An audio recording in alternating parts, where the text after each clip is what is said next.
Shalom, selamat malam buat teman-teman sekalian. Pada kesempatan malam ini kembali saya menyapa kita semua. Seperti biasa, saya sudah ditemani kopi latte. Dan pada kesempatan ini saya akan sharing kecil sebenarnya untuk kita mengobrolkan sesuatu yang mungkin pada malam hari ini kayaknya agak-agak sedikit bukan kontroversi, mungkin lebih ada orang yang mungkin nggak percaya dengan kedaulatan Allah secara penuh dan bicara mengenai kedaulatan Allah yang sesungguhnya ada porsi yang tertentu sekian persen lah, tidak sepenuhnya dan lain sebagainya. Kalau sepenuhnya nanti manusia diciptakan sebagai robot gitu ya. Mungkin pada konten malam hari ini juga akan ada banyak pertanyaan mungkin nantinya gitu ya. Tapi pada dasarnya saya mau mengkaitkan antara kedaulatan Allah dan juga pergumulan kita di dalam kehidupan kita selaku pribadi yang sudah menjadi sebagai pencipta dari sang kekekalan gitu ya, yang menciptakan kita gitu ya. Bagaimana kita dalam kehidupan memiliki pergumulan dengan yang kekal tadi ya. Jadi kuncinya ada salah satunya saya akan bahas mengenai di dalam kedaulatan Allah gitu ya. Jadi mungkin kalau ada teman-teman yang nggak sepakat gitu ya dengan pengertian atau pandangan kedaulatan Tuhan ya, ya silakan saja, nggak masalah. Dan tetapi saya mau gambarkan gitu ya betapa pentingnya kita mengetahui kedaulatan Allah secara penuh dalam hidup kita gitu ya. Tapi sebelum kita mulai, saya akan seruput dulu kopi saya.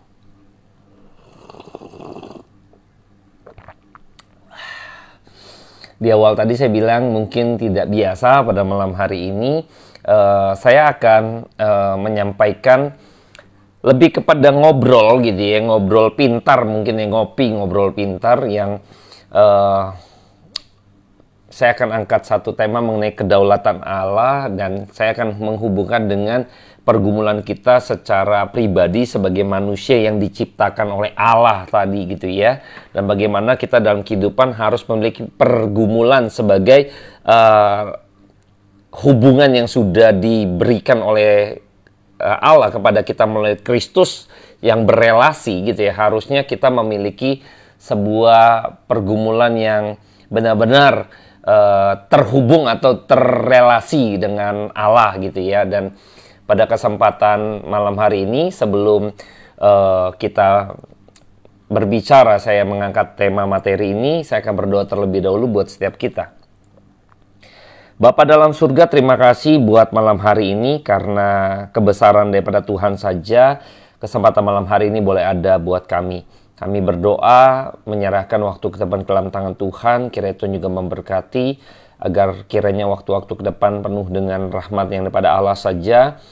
Berikan kami karunia-Mu untuk mengerti akan kebenaran firman Tuhan. Biarlah logika kami ditaklukkan oleh kebenaran firman Tuhan. Hamba-Mu terbatas dalam mengulas Tuhan, dalam menguraikan. Tapi hamba-Mu percaya untuk kami sebagai kaum-kaum awam-Mu boleh kembali digembalakan oleh firman-Mu sendiri ya Bapa. Berbicaralah atas setiap hati dan pikiran kami semua. Di dalam nama Tuhan Yesus Kristus, pimpin waktu ke depan. Amin. Baik, yang pertama saya akan coba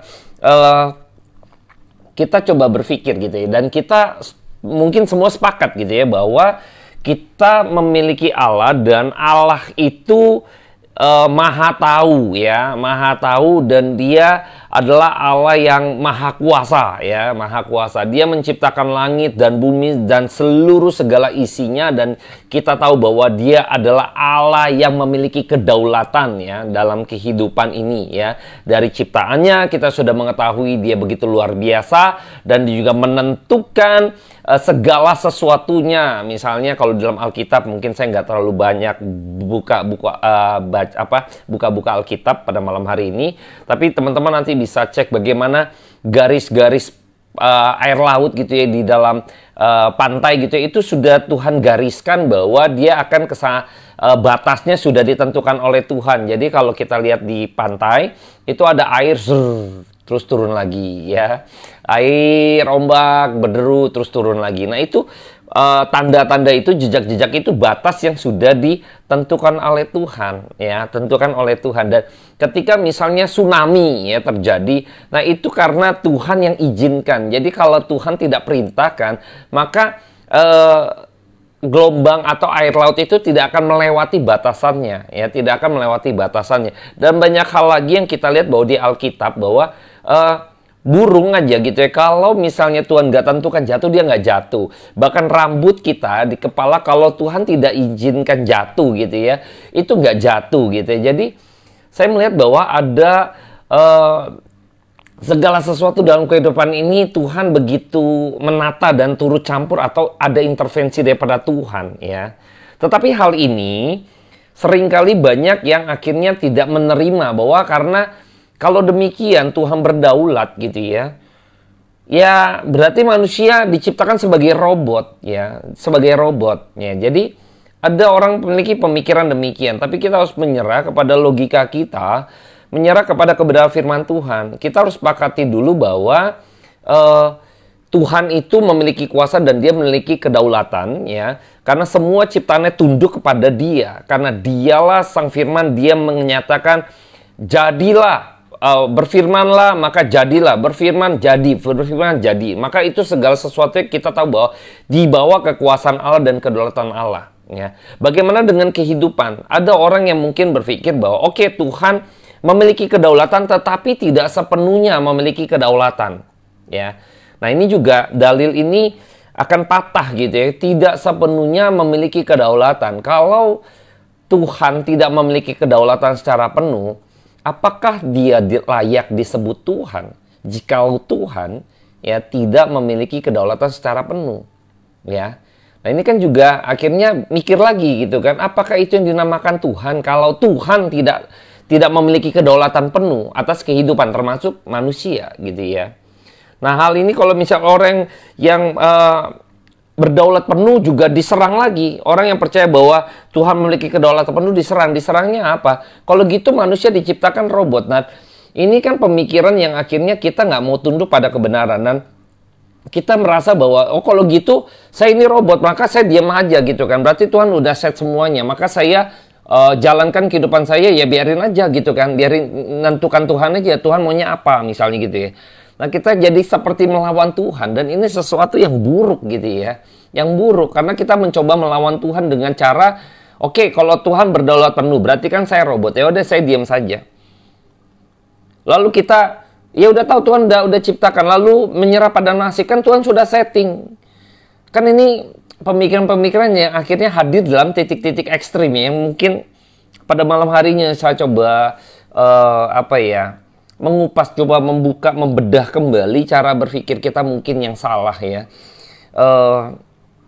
Bagi orang yang nggak terima gitu ya, Tuhan berdaulat secara penuh gitu ya. Atau ya Tuhan berdaulat di dalam penciptaan, tapi selebihnya sudah dia serahkan kepada manusia misalnya. Jadi dalam diri manusia Allah tidak berdaulat gitu loh. Tidak berdaulat, Allah nggak bisa intervensi dalam kehidupan saya. Saya mau nyalakan remote TV gitu kan, nyalakan remote AC lain sebagainya. Saya berdaulat, Allah tidak tentukan gitu kan. Saya nggak bicara hal-hal yang receh seperti itu. Ya, saya nggak bicara hal-hal yang demikian. Saya mau minum apa? Mau minum kopi, mau minum teh, itu saya yang berdaulat. Bukan Tuhan gitu ya. Saya nggak bicara hal-hal yang demikian. Ya. Saya akan coba kita pelan-pelan gitu ya. Kalau dari penciptaan, oke, katanya Tuhan berdaulat. Di dalam kehidupan kita pun Allah berdaulat ya, secara penuh. Ini penting untuk kita mengetahui bahwa Allah berdaulat secara penuh. Karena kalau tidak, nanti kita akan mengalami ketersesatan di dalam kehidupan kita sendiri. Tersesat di dalam kesombongan kita, ya. Tersesat di dalam sungut-sungut kita. Nah, ini dua titik ekstrim ya. Nanti saya coba akan jabarkan gitu ya. Mungkin malam hari ini agak sedikit kita membedah pemikiran kita ya masing-masing ya.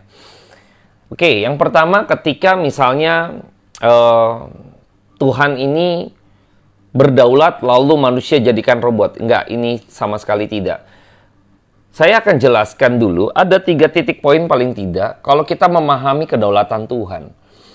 Yang pertama adalah Tuhan berdaulat dalam ada 3 poin ini yang juga saya adopsi dari pendeta Stephen Tong gitu ya. Jadi yang pertama adalah pimpinan Tuhan, ya, Tuhan pimpin, ya, Tuhan pimpin.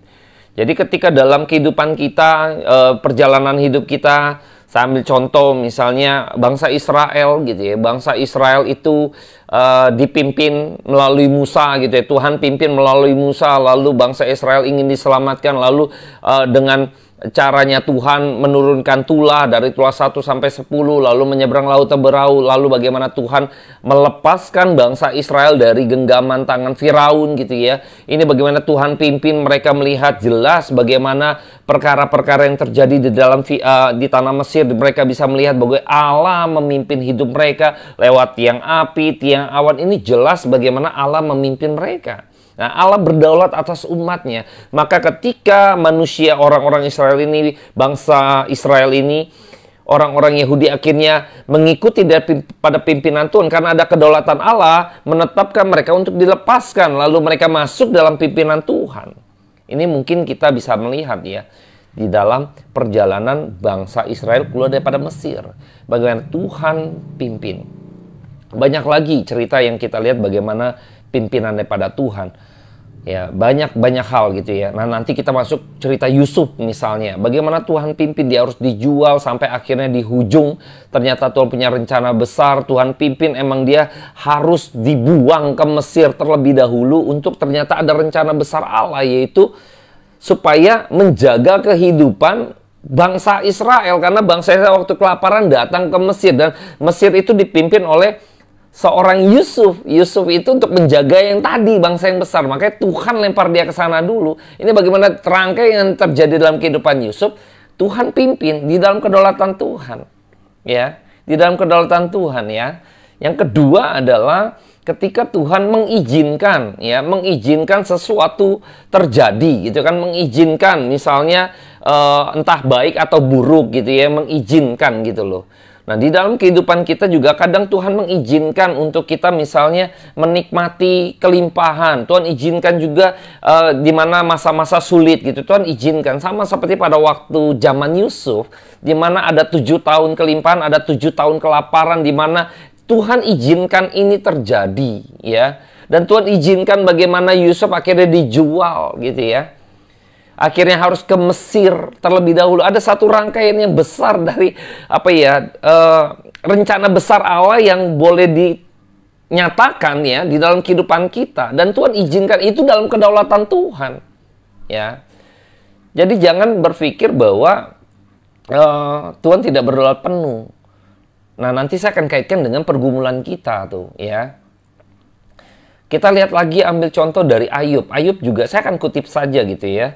Di dalam Ayub 2 ayat 9 sampai 10, ini ketika Ayub akhirnya mendapat satu kesengsaraan ya, mendapat satu ujian daripada Tuhan, di mana dia mengalami anaknya mati, hartanya juga habis gitu dan lain sebagainya gitu ya, sesuatu yang penderitaan lah gitu kan, bahkan penyakit gitu ya ada pada diri dia gitu, padahal dia tidak melakukan tanda petik dosa gitu ya, orang yang begitu saleh gitu ya, tapi ternyata pada waktu itu Tuhan izinkan gitu ya untuk hal ini terjadi pada Ayub. Dan lihat, saya akan kutip saja dalam Ayub 2 ayat 9 sampai 10.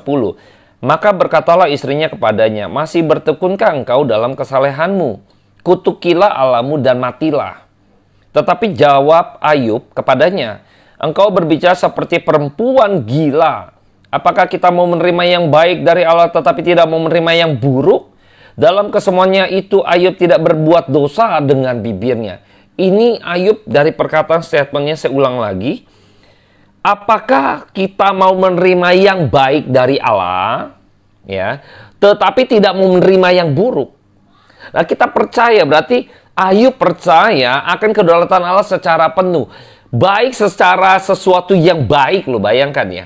kelimpahan, mungkin juga diizinkan Tuhan dengan misalnya kekayaan kita diizinkan dengan misalnya sesuatu yang baik dalam diri kita, entah mungkin profesi kita, jabatan kita, income kita gitu ya, keluarga kita, kesehatan kita. Tuhan izinkan itu dan Tuhan berikan itu, Tuhan berdaulat atas itu semua gitu ya. Tetapi yang buruk itu pun juga kita harus tahu bahwa Tuhan juga berdaulat gitu loh. Tapi bukan berarti misalnya sesuatu yang buruk, misalnya kejatuhan Adam, contohnya ini seringkali dikait-kaitkan ya.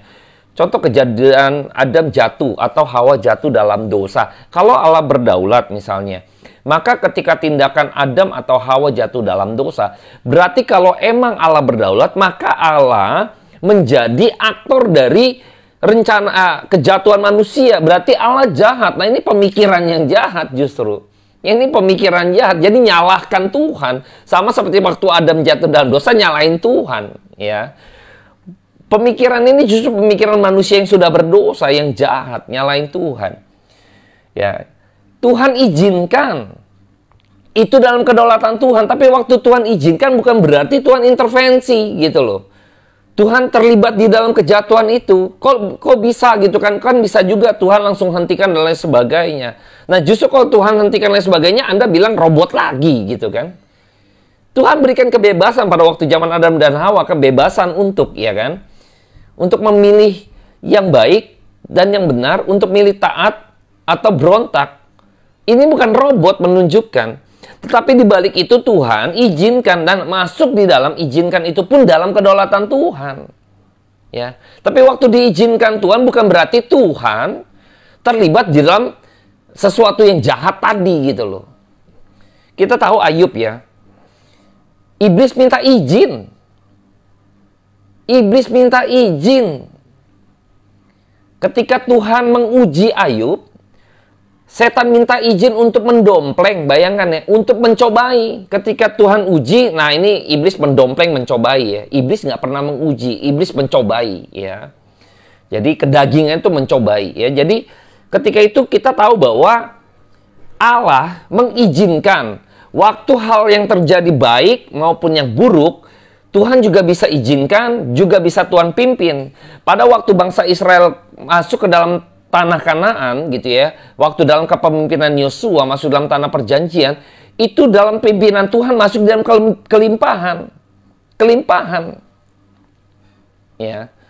Itu sesuatu yang baik, bisa juga Tuhan pimpin. Sesuatu yang baik juga Tuhan bisa izinkan. Misalnya Anda dan saya, Tuhan izinkan dengan segala kesehatanmu gitu ya. Tuhan izinkan engkau dalam profesimu sekarang, di balik itu ada satu kedaulatan Tuhan. Kita harus sadar di situ. Kenapa saya bilang katakan harus sadar di situ? Nanti saya akan kaitkan dengan pergumulan, sebuah pergumulan manusia yang harus kita miliki. Jadi segala sesuatu yang terjadi Tuhan izinkan, termasuk COVID misalnya. Omikron ada varian baru, Tuhan izinkan gitu loh. Tapi bukan berarti Tuhan jahat dong, mau manusia kena dan lain sebagainya. Tidak demikian. Tuhan izinkan itu terjadi. Tuhan izinkan Yusuf untuk dijual. Ada satu rangkaian besar yang harus menjadi pergumulan kita nantinya. Itu yang tepat. Itu yang tepat. Yang ini malam hari ini saya mau bongkar dulu cara berpikir kita mengenai kedaulatan Tuhan. Ya. Yang ketiga adalah pembiaran Tuhan. Ini juga dalam kedaulatan Tuhan. Ya. Tuhan bisa saja biarkan gitu loh. Kita tahu bahwa bangsa Israel waktu di Mesir gitu ya, berkali-kali Tuhan menyatakan kuasanya dari tulas 1 sampai tulas 10 gitu ya. Mungkin teman-teman bisa lihat di dalam kisah Keluaran, waktu kisah Nabi Musa gitu ya. Tuhan mengeraskan hati Firaun. Tuhan mengeraskan hati Firaun. Mengeraskan. Tuhan biarkan itu binasa ya. Tuhan biarkan gitu. Itu pun dalam kedaulatan Tuhan. Kita harus sadar gitu ya. Jadi udah dinyatakan, udah lihat dengan mata kepala, tapi tetap aja Firaun menyerang dan sampai di titik penghabisan pun tulas 10 anak sulung mati pun dia masih mau kejar itu. Ya Tuhan biarkan. Terhempas di lautan berlaut, Tuhan biarkan. Ada rencana besar Allah, makanya Tuhan binasakan itu Firaun dan pasukannya gitu ya. Bayangkan. Semua di dalam kedaulatan Tuhan. Ada 3 kategori tadi yang saya kutip di dalam hal ini yang sebenarnya sudah disampaikan oleh pendeta Stephen Tong, ya. Jadi pimpinan Tuhan, izin dari Tuhan, dan pembiaran Tuhan. Ini semua dalam kedaulatan Tuhan. Jadi jangan sampai kita melihat lagi bahwa kita ini robot diciptakan, tidak. Engkau, apapun profesimu sekarang saat ini atau kejadian apapun yang terjadi, Tuhan izinkan. Baik itu yang baik maupun yang buruk gitu ya. Yang seperti Ayub tadi sampaikan gitu ya. Yang saya sudah bacakan tadi. Tuhan izinkan. Waktu misalnya Yusuf gitu ya. Dia mendapat sesuatu yang buruk ya kan. Mendapat disingkirkan oleh saudara-saudaranya, dikhianati oleh saudara-saudaranya, lalu dibuang, dijual ya. Tuhan izinkan sesuatu yang pahit terjadi. Tuhan izinkan juga sesuatu yang manis terjadi, yang ketika itu Yusuf diangkat menjadi orang nomor 2 di Mesir. Bayangkan. Semua dalam rangkaian pimpinan Tuhan, gitu loh. Yusuf bisa melihat ini. Jadi kita harus tahu gitu loh. Tuhan juga biarkan, contoh dalam kasus Yusuf ya, Tuhan membiarkan gitu loh. Saudara-saudaranya itu melakukan hal demikian, menjual Yusuf gitu kan. Tuhan biarkan, Tuhan gak hentikan loh. Itu dalam kedaulatan Tuhan juga kan. Karena apa? Tuhanlah yang berdaulat. Kita tahu pada waktu di akhirnya, Yusuf mengatakan, engkau mereka-reka sesuatu yang buruk gitu kan. Tetapi Allah, ya kan? Bayangkan. Seperti konten yang lalu ya, saya bicara Menara Babel, rencana Allah yang akhirnya rencana Allah itu justru yang terjadi, rencana manusia gagal. Rencana buruk manusia yang dirancang manusia bisa Tuhan pakai gitu loh. Bisa Tuhan ubah untuk masuk dalam rencananya Tuhan. Bayangkan. Ini terjadi pada peristiwa Yusuf. Teman-teman harus mengetahui hal ini. Jadi penting bagi Anda dan saya untuk menyadari Tuhan Allah berdaulat penuh atas setiap kehidupan, termasuk dalam kehidupan pribadi setiap kita. Secara pribadi manusia. Mengapa saya katakan kita harus sadar hal ini? Karena nantinya kalau kita tidak sadar akan ada kedaulatan Allah secara penuh, kita hanya mau menerima bahwa kedaulatan Allah itu hanya sebagian saja, gitu ya, tidak secara penuh, maka engkau akan masuk di dalam ketersesatan, misalnya arogansi dan kesombonganmu. Kalau Anda dan saya, misalnya kita tidak percaya Allah itu berdaulat penuh atas hidup saya. Sekarang saya kaya, misal sekarang saya menjabat 10 perusahaan yang go internasional dan lain sebagainya. Saya memiliki satu profesi yang luar biasa misalnya gitu ya, CEO di beberapa perusahaan internasional misalnya. Ini karena kerja keras saya, karena ini semangat saya, karena ini satu fighting spirit dari saya, karena ini saya bekerja luar biasa kerasnya gitu ya. Karena ini saya mendedikasikan hidup saya siang malam bekerja luar biasa sehingga ini adalah pencapaian saya. Maka Anda nggak pernah menggumulkan. Ini egosentris dan Anda tersesat dengan hal ini. Akhirnya yang ada apa? Anda berasa ini saya, akunya. Jadi Anda mungkin nggak punya rasa syukur. Karena Anda berasa bahwa Tuhan nggak berdaulat secara penuh. Saya bisa begini karena hasil usaha saya, karena kerja keras saya. Maka saya nggak memiliki rasa syukur dan nggak memiliki pergumulan itu terhadap Tuhan gitu loh. Lain ceritanya, kalau Anda dan saya ya percaya bahwa Tuhan berdaulat penuh dalam kehidupan saya, maka ketika saya dalam pencapaian yang baik, yang top gitu ya, saya akan bergumul.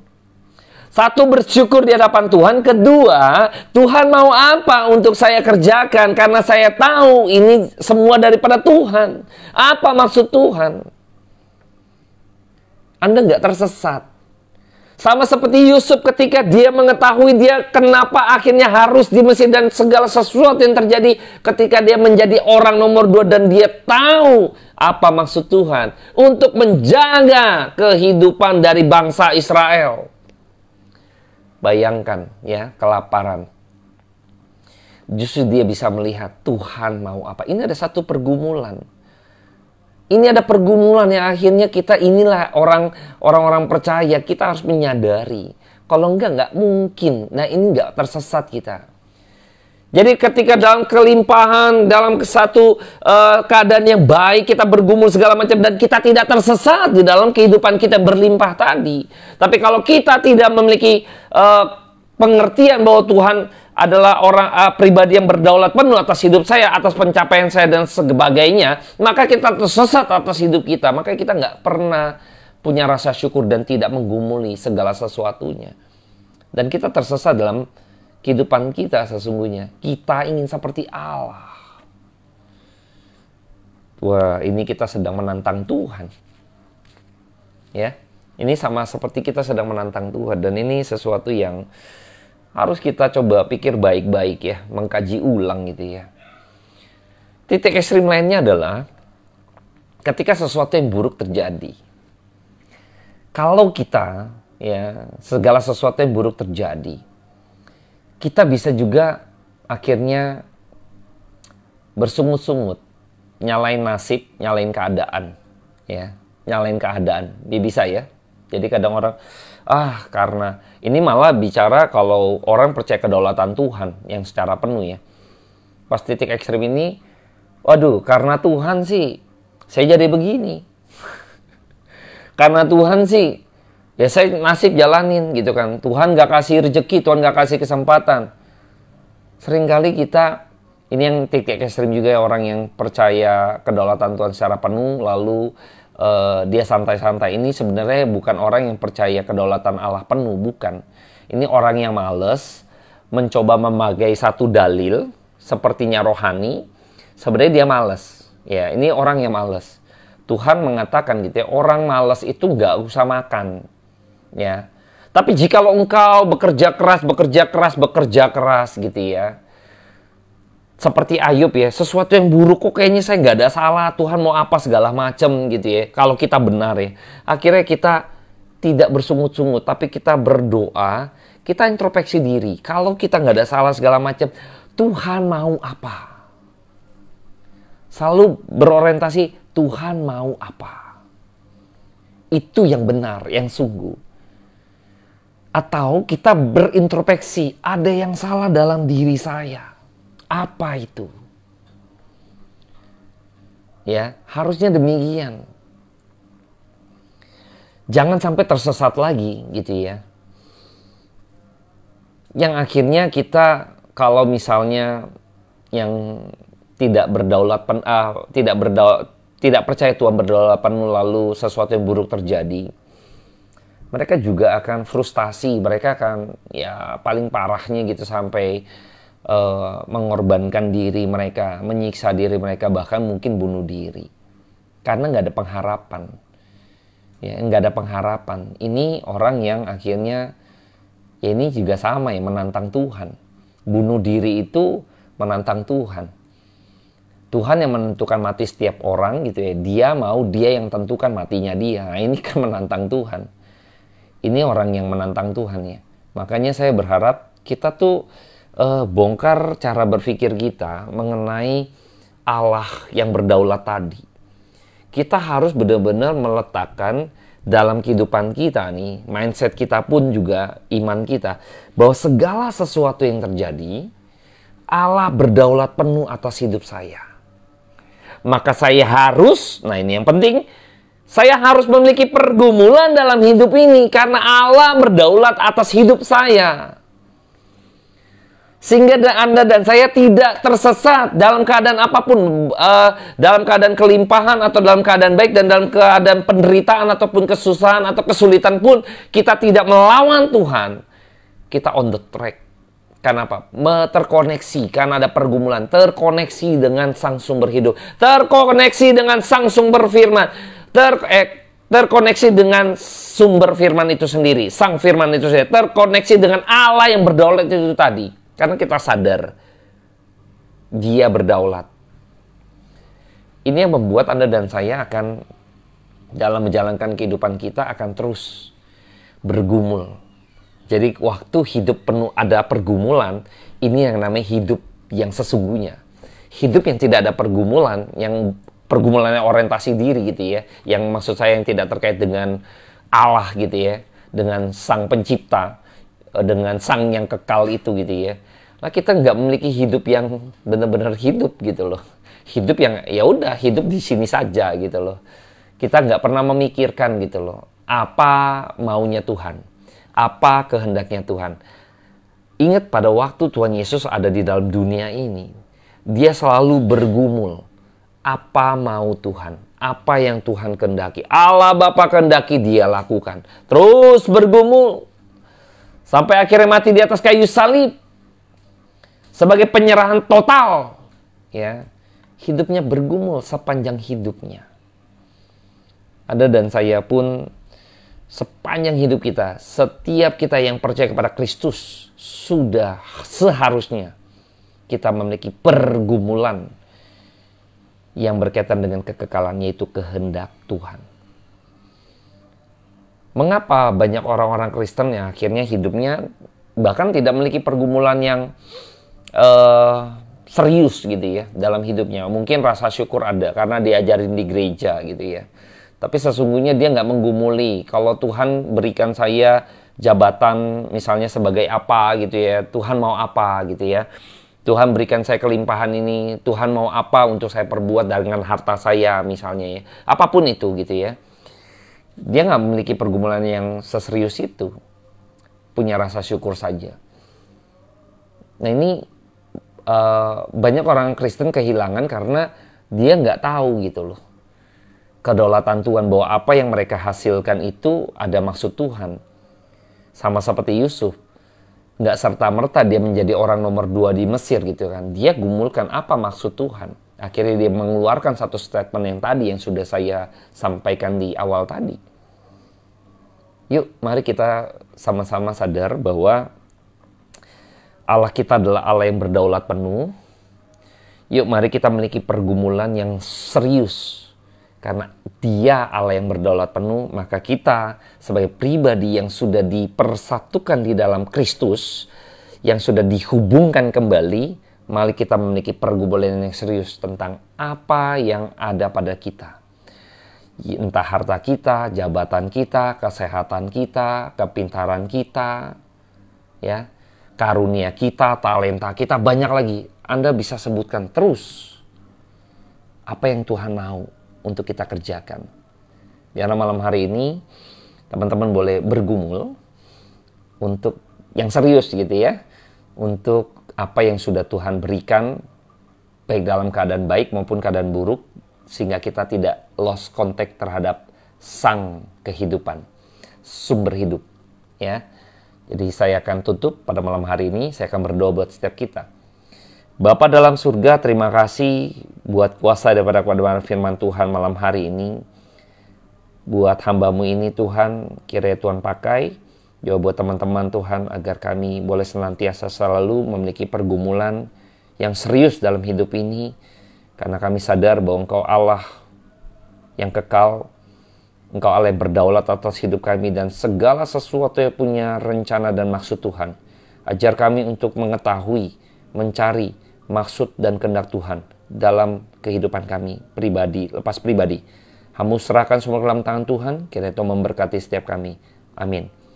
Baik teman-teman, terima kasih yang sudah join. Saya kembali seruput kopi saya dulu.